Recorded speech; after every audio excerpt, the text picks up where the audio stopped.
The night is full of celebration. Any and all people in attendance are dressed to the T to impress the others of the highest regard in Gotham. Servers walk around to offer each of the attendees a beverage, and most oblige to take one, but some do not. Detective Jim Gordon tells his new partner, Harvey Bullock, "Don't even think about it. We're on duty."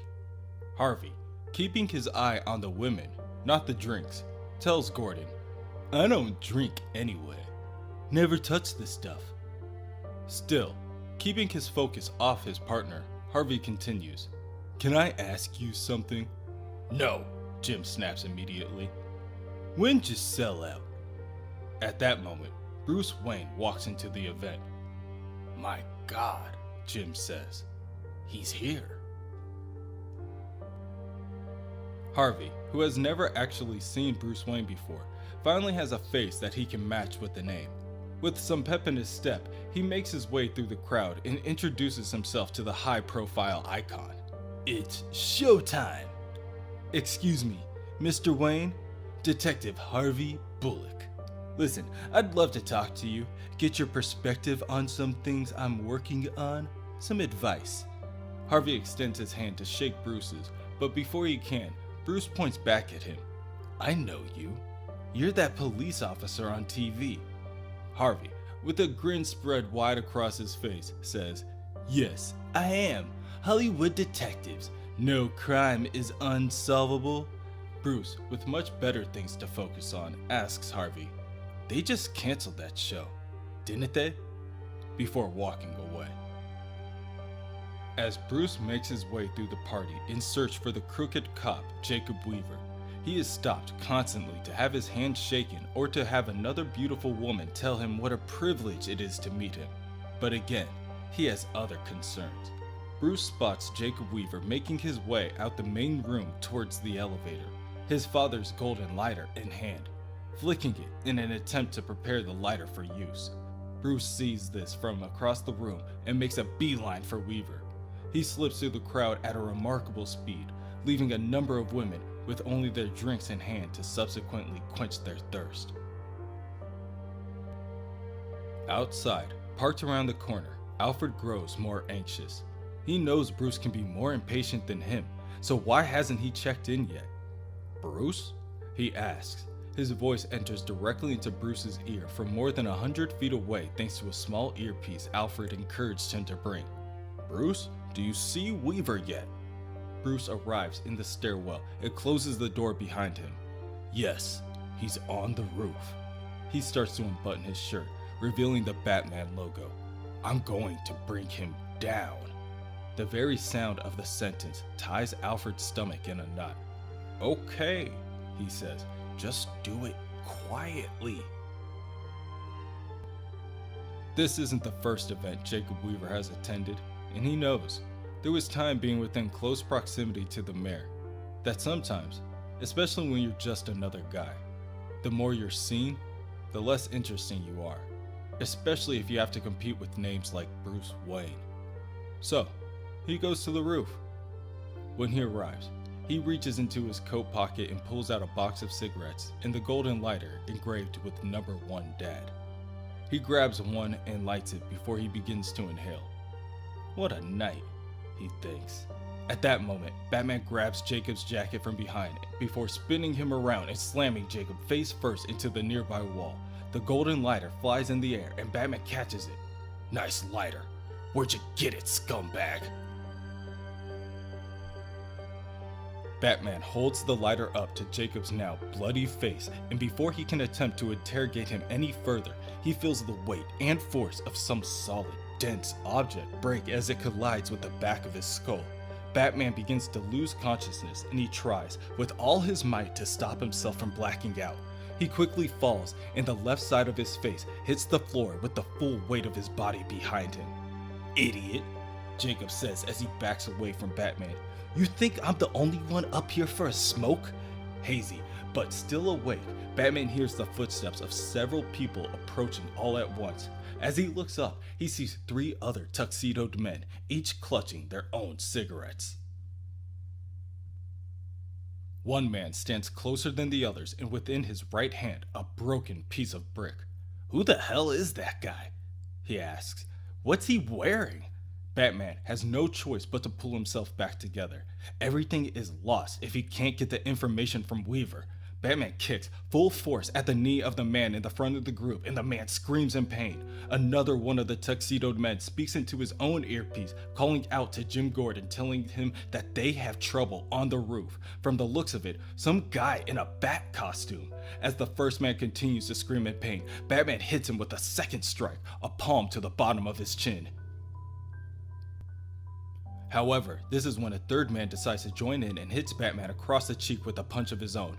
Out of reaction, Batman throws his left elbow back and hits the man that just attacked him square in his mouth.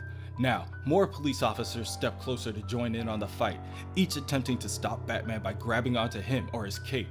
Meanwhile, Jim Gordon, Harvey Bullock, and a number of other officers kick open the door to the stairwell and immediately stop in their tracks at the sight of the costumed man flailing about within the grips of the other officers.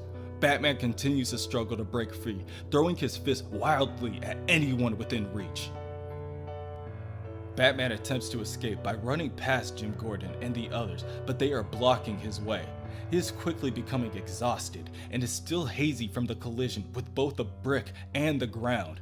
At the moment, he resembles something like a cornered animal, now showing a look in his eyes that has gone from terror to anger. The eyes of an animal. Jim Gordon, still unsure of what is going on, attempts to close the gap between his group and the one struggling with Batman. As he approaches, Jim becomes nothing more than another enemy in Batman's way, and he gets dealt with accordingly. Batman sends another wild punch. This one lands in the center of Jim Gordon's face, knocking him unconscious for the time being. With his enemies now distracted, Batman runs to the edge of the rooftop, hunched over to grab his fallen lighter, the golden shimmer being easily noticeable in the chaos. With the witnessed assault on one of their commanding officers, the boys in blue do what they do best. Two of them begin to open fire on Batman, missing him but just nearly. A stray bullet tears through his cape, resulting in Batman deciding to change direction and sprint across the edge of the building. More stray bullets miss him by mere inches and continue to tear holes in his fluttering cape. One bullet hits its mark. Batman, who had begun running along the ledge, became a more predictable, more aimable target for the shooting police officers. One officer fires off his pistol and the bullet grazes the front of Batman's cowl. The force of the bullet causes Batman to lose his footing, slip off the building, and fall to the ground that sat so very far beneath them. Instinctively, Batman grabs at the air in a desperate attempt to survive. As he does so, he lets go of his lighter. "No!" he yells, now desperately trying to cling to the gift that he had given to his father so many years before. With his mind still cluttered, clouded, and racing, Batman reaches for his grappling gun.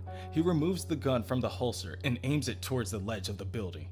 With a powerful bang, the grappling hook fires off and the metal wiring unravels quickly from its spool within the chamber.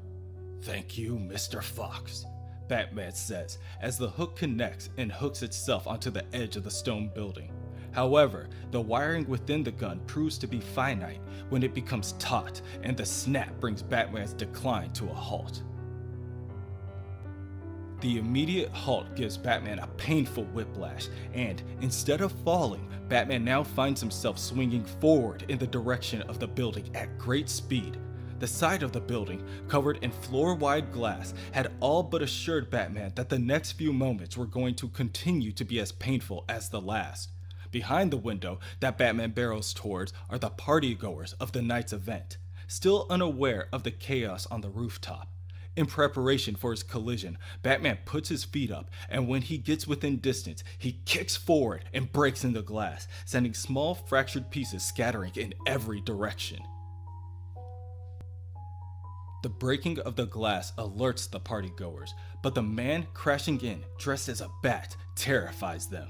With nowhere else in eyesight to slow his fall, Batman aims himself for the buffet table. He lands towards the center of the table and breaks it in half, sending food and silverware flying in every direction. Everyone in attendance scatters as the crazed man approaches, all except a few officers that did not get the call about the chaos on the roof. "Freeze!" one officer tells Batman. Batman responds by reaching into a compartment on his belt and pulling out 2 jet black circular capsules that he proceeds to throw onto the floor.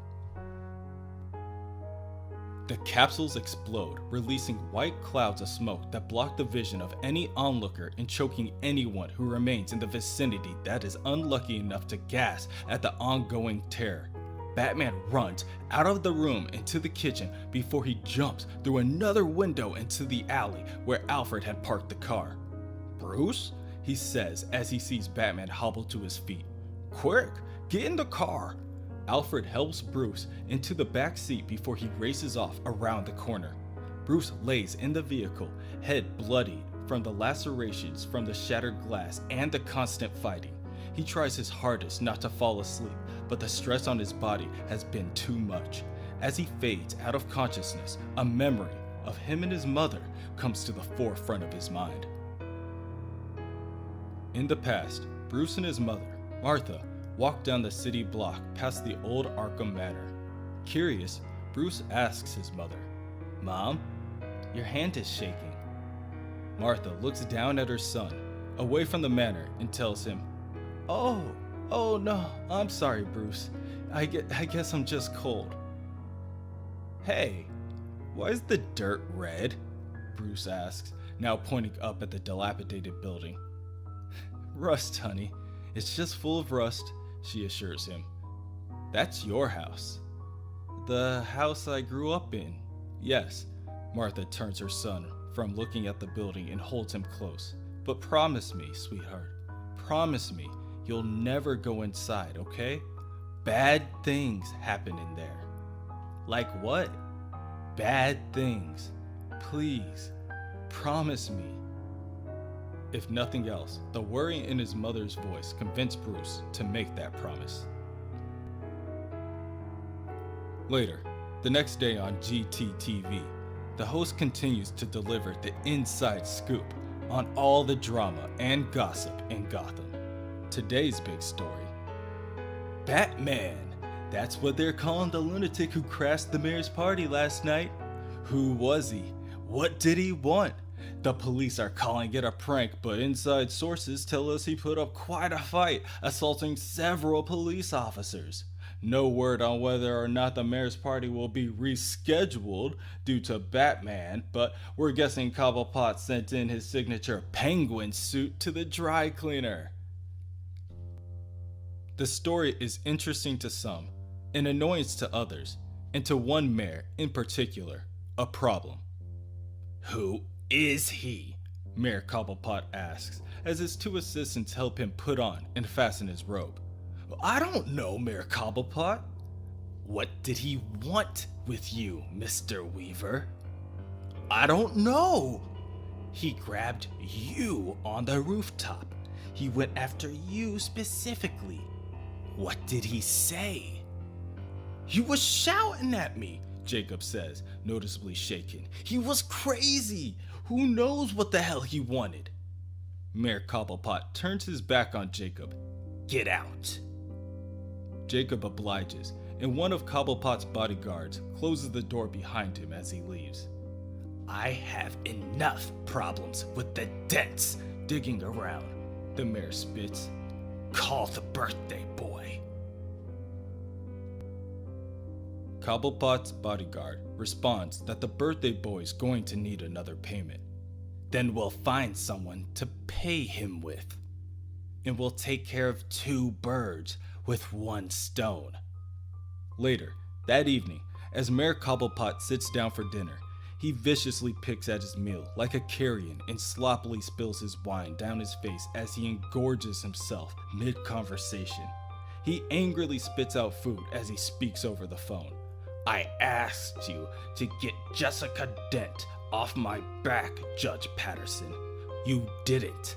I don't like excuses. Do what I ask or your youngest daughter is next. I'll tell your oldest goodbye." After the mayor's less than enjoyable conversation, he hangs up the phone, stands from the table, and begins to clean his mouth with his dirty napkin. On the other side of the table stand his 2 bodyguards and one little girl with blonde hair and glasses. Cobblepot strolls over to the little girl and places his hand on her forehead. "Yes, very nice," he says as he pushes her hair to the side. The very gesture brings tears to the little girl's eyes. Cobblepot turns and returns to the table. "He'll like you," he says as he picks up a piece of meat with his bare hands and begins to tear it apart with his teeth. "Tell him to hurry up with her. I want Jacob Weaver taken care of tonight."